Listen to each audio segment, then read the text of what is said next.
This man gave his paralyzed wife a bath every day. One day, he had just put his wife into the bathtub. Suddenly, he slipped. His head hit the wash basin hard. This scared his wife Daisy a lot. At this time, the faucet was still running. If this went on, she would be drowned alive. Daisy quickly moved her right foot, which had only a little feeling left, trying to open the drain underneath. After many attempts, she finally opened a small gap, but the speed of the water draining was far slower than the water coming in. Daisy tried to pull it open a little more. Unexpectedly, the chain broke. By this time, the water level had already covered her head. Daisy was completely desperate, waiting for death to come. Due to buoyancy, her right foot gradually emerged from the water. Her unbalanced left foot accidentally kicked open the drain. The water level dropped immediately. Daisy's head also emerged from the water. However, she unexpectedly found that the experience just now had miraculously restored some feeling to her paralyzed body. She quickly grabbed the edge of the bathtub, wanting to check on her fallen husband. She struggled to stick her head out, but found that her fallen husband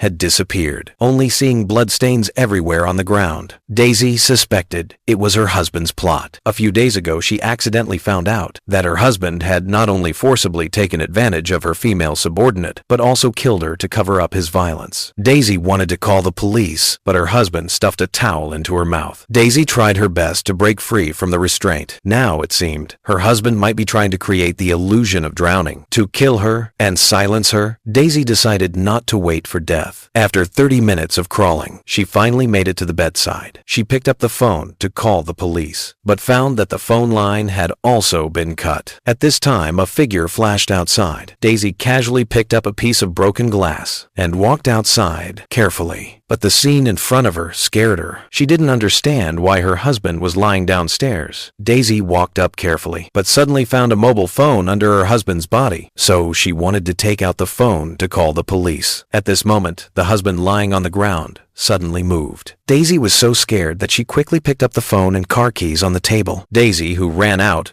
drove the car and fled as fast as she could. Just as she took out her phone to call the police, she found that her husband had already hidden in the car. In a panic, Daisy drove the car into the river. Daisy begged her husband to let her go, but her husband didn't hesitate at all and pressed Daisy into the water. Daisy found that the female subordinate killed by her husband also appeared in the water unexpectedly. The female subordinate grabbed Daisy's husband's arm tightly. Soon her husband drowned in the river.